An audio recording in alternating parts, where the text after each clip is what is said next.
Hey guys, I'm back with another video. Today I will be showing you how to keep maintenance on your vape. So what you want to do is once you used up a whole bottle of juice, go to the near sink, unscrew the cap. Then what you want to do is unscrew each part. First part you want to unscrew is this bottom part of the pod.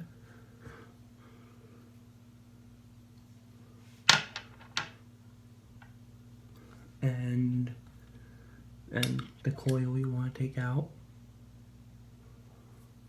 They do come with a coil tool, just in case you can't get it out. I would recommend that when you first buy it, because that's the only way to take it out when you first buy it until it stays loose to where you can pull it out.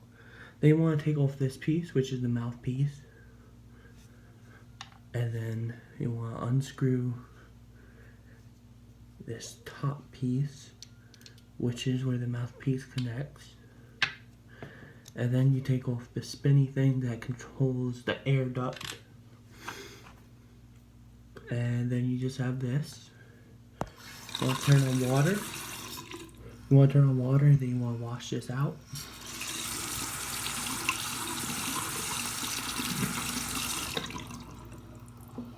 And once it's washed out, you want to shake it a couple times until you don't feel any water dripping.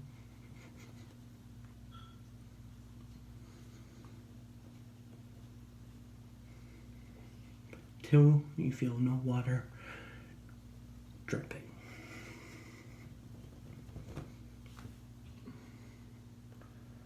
And then it's usually mostly dried out. Barely any drops in it. Sometimes there will be. And once you do that, you want to I'm gonna get on my knees because, well, I'm lazy. I don't want to stand too long. Okay. Then you want to take this and you want to wash it. So, like, turn on very little amount of water and shake it until you don't feel any water in it. Then when it looks like that, you want to take a towel, or Towelly from South Park, and you want to make sure that there's no droplets in there.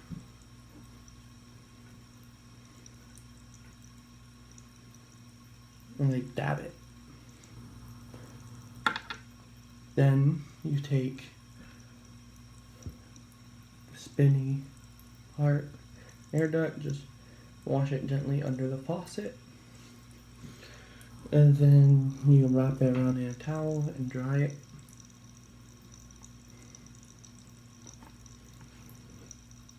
There you go. Now that it's dry,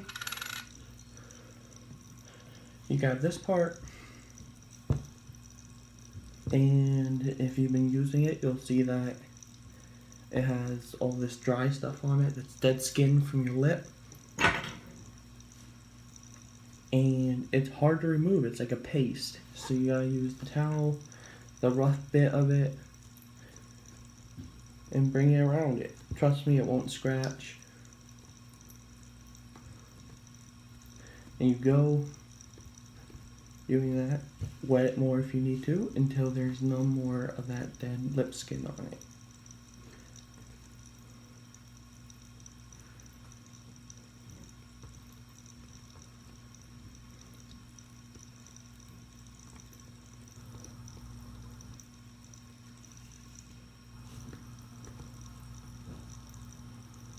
Then, looks good as new.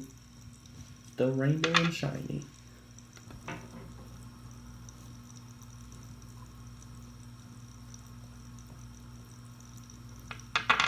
Then you take the mouthpiece, wash it under.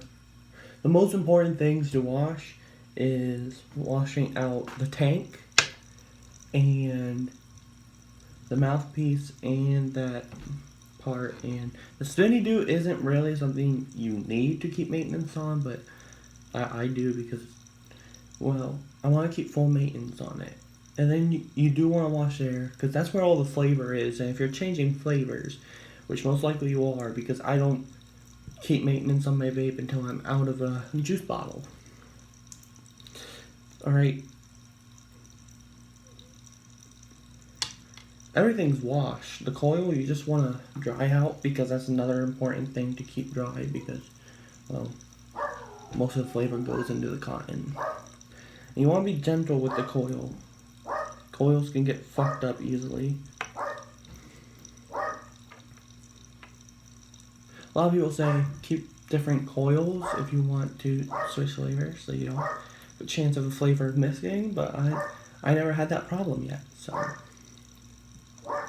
Basically everything is maintenance now. The tank you want to let dry for a while.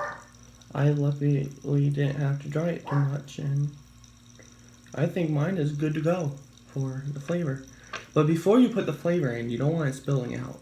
You want to put the coil in, or the new coil, if you have a new coil. You want to put that in, and one thing to do is keep the cotton part of it facing towards the little hole that's in there. That way you can use a lot more vape juice from the tank without it. The coil tasting burnt or burning out your coil is the best way. Then once you have that in there, you gotta screw this top on, this part on, bottom part with the gold in it. They usually have gold so it doesn't overheat. And you want to go, can't feel it tight in anymore. Alright, then we put the spinny part on, this part. And you go until it latches, and if you have it upside down, it won't go all the way down, so you want to make sure it's not upside down, and then you gotta make sure it latches and it'll stop at airway. Which it is now doing. And then we take this part. Well, we don't have to take that part actually. Take your vape mod box, screw this on. And once you have this screwed on, you can go to the next step of filling it. And last time I was using Beetlejuice, which I did not do a flavor review because I didn't feel like it, plus it tasted amazing. This is apple, just apple. My very first vape juice bottle, I had salted apple. This is normal apple, so there's no salt in it. Salted apple was actually very delicious, and I liked it. The salt numbs your tongue, so it feels weird, but it's like a good weird. To me, anyway. Some people might not like it. Me and my mom loved it. So, what? Try to get it even when you fill it. And there's little holes on the top up here, like in the circle, and that's where you put the little nozzle on. And then you equally drop it. So drop, drop, drop, drop, drop, drop, drop, drop, drop, drop, drop. Now what you want to do is wait like 5 minutes. You don't have to wait 5 minutes, but you can wait 5 minutes if you don't want to waste your juice. So it doesn't, the coil doesn't burn. But if you want to do it before that, then you just take this and you put a little droplet in the coil. That way the juice will soak in almost immediately. Then you can screw the cap on to your bottle. And I will be doing a flavor review of this one. And then, simple as that. Take this part, screw it back on, put the airway to your desired position. Already have mine down how I like it, and boom. You're done. You have maintenance, clean it out, put a new flavor in, all good. Now, just wait until you can use it again. I'm going to charge it before I use it. See you guys next video.